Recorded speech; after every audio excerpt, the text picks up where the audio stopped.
Bab 406. Membunuh 3 orang dalam sepersekian detik. Penguasa aula penjara darah mematung. Telapak tangannya memang mendarat di dada Louis Lu. Tapi Louis Lu justru tidak bergerak sama sekali. Satu-satunya perubahan adalah senyuman asyik di sudut bibir Louis Lu. Bagaimana bisa seperti ini? Alis penguasa aula penjara darah tiba-tiba berkedut. Melihat Louis Lu tidak menghindar sebelumnya. Ia bahkan mengira Louis Lu masih belum tersadar. Termasuk sekarang. Louis Lu tidak melepaskan pelindung tubuh. Lalu, bagaimana ia menahan serangan darinya? Wajah penguasa aula penjara darah memang berwarna merah. Kini berubah menjadi merah gelap. Dan menamparkan lagi dengan seluruh kekuatannya. Louis Lu tetap tidak bergerak. Penguasa aula penjara darah berubah pucat sebab terkejut. Akhirnya menyadari ia sedang tidak berhalusinasi sebelumnya. Melainkan pemuda di depannya memang menahan tangan neraka darah miliknya. Bahkan 2 kali. Penguasa aula penjara darah menyadari ada sesuatu yang tidak beres. Refleks ingin mundur. Namun pada saat ini, Louis Lu tiba-tiba meraih pergelangan tangannya. Berujar sambil terkekeh pelan, "Pak, teknik pijatmu tidak baik." Usai berujar, ia mencubit dengan kuat. Darah memercik. Tangan lelaki tua berwajah merah itu langsung patah. Tidak salah, patah. Bukan tulang hancur, namun dari pergelangan tangannya, termasuk daging dan tulangnya, benar-benar sepenuhnya menjadi potongan melintang. Terpisah dari telapak tangan berwarna merah darah itu. Penguasa aula penjara darah mematung cukup lama. Baru berteriak histeris. Tangan neraka darah yang telah ia latih dengan keras selama bertahun-tahun, ternyata patah begitu saja. Bahkan dihancurkan oleh junior yang puluhan tahun lebih muda darinya. Sebenarnya pemuda ini iblis yang keluar dari mana? Pria tua berwajah merah itu mengeluarkan raungan histeris yang menarik perhatian 2 penguasa aula lainnya. Ketika mereka melihat tangan lelaki tua berwajah merah itu patah, kedua netra mereka langsung melotot. Apa yang terjadi? Mereka bahkan tidak tahu apa yang baru saja terjadi. Sebab perhatian mereka barusan tertuju pada Hansen. Melihat ia begitu anggun dan tenang mengusir Yuda Kiyu keluar, mereka merasa sangat kagum terhadapnya. Alam dewa yang berasal dari Liga Pembunuh Dewa ini baru saja memperbarui pemahaman mereka tentang pertempuran. Ternyata orang bisa begitu anggun saat berkelahi. Tak hanya tidak terlihat menunjukkan kekerasan sedikit pun, tapi juga memiliki rasa keindahan yang unik. Sepertinya ini yang disebut sebagai preman berjas. Sedangkan di sisi Louis Lu, 2 orang sama sekali tidak peduli. Mereka tidak meragukan kemampuan lelaki tua berwajah merah ini. Membunuh Louis Lu semudah membunuh semut. Jadi tidak perlu menontonnya. Tapi siapa yang akan sangka? Dalam sekejap mata, penguasa aula penjara darah ternyata berteriak histeris. Dan tangan neraka darah yang ia banggakan juga patah dengan aneh. Benar-benar di luar dugaan mereka berdua. Bocah itu aneh. Cepat, kalian berdua beraksi dan membunuhnya. Pria tua berwajah merah itu menyentuh telapak tangannya yang patah dan meraung keras, membangunkan 2 orang yang tengah mematung. Tatapan mereka berubah dingin dan menyerang ke arah Louis Lu di waktu bersamaan. Mengantar kalian ke surga. Louis Lu tersenyum dingin.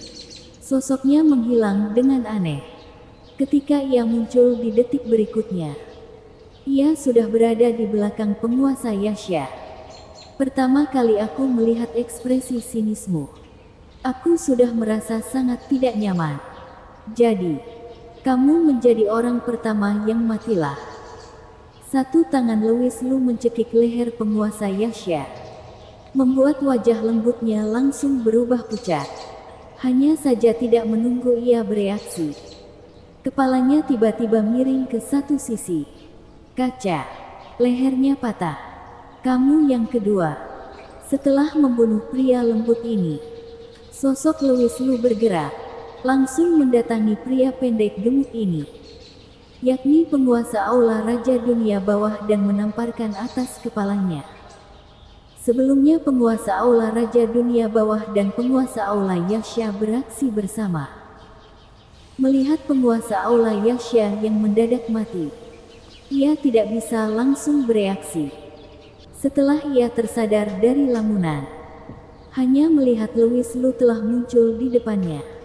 Pupil matanya langsung melotot, kecepatan yang sangat menyeramkan. Pada saat ini ia akhirnya mengerti bagaimana telapak tangan penguasa aula penjara darah patah. Sebab pemuda di depannya bukanlah keberadaan yang bisa mereka ganggu. Menghindar.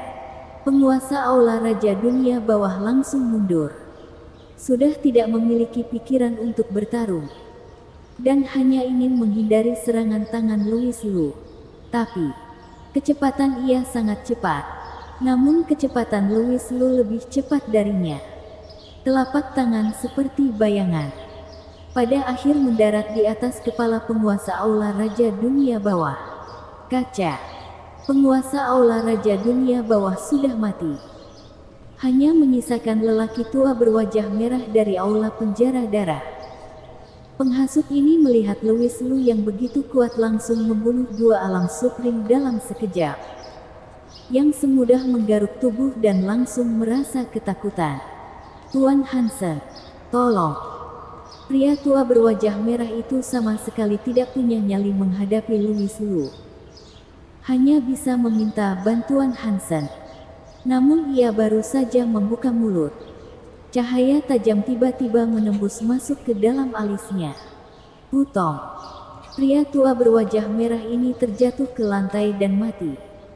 Lubang darah yang mengerikan tiba-tiba meledak di antara kedua alisnya. Kedua netranya terbelalak sebelum meninggal. Akhirnya ia mengerti mengapa Louis Lu begitu menakutkan. Sebab ia bisa merasakan aura seorang kultivator dari cahaya tajam itu. Sejak kapan kultivator juga ikut campur tangan dalam urusan dunia seni bela diri? Apakah ia memang sesantai itu? Kebingungan lelaki tua berwajah merah ini ditakdirkan tidak akan mendapat jawaban. Dari Louis Lu mematahkan pergelangan tangan pria tua berwajah merah hingga membunuh mereka bertiga. Rasanya lama sekali. Namun sebenarnya hanya beberapa detik berlalu. Setiap pembunuhan adalah waktu sekejap.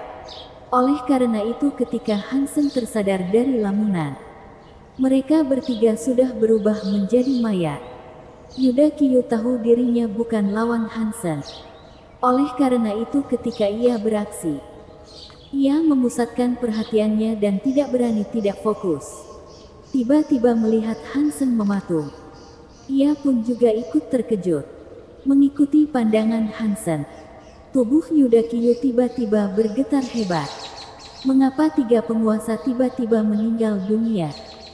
Jangan-jangan pemuda bernama Louis Lu ini yang membunuh mereka? Tatapan rumit Yuda Kiyu tertuju pada Louis Lu.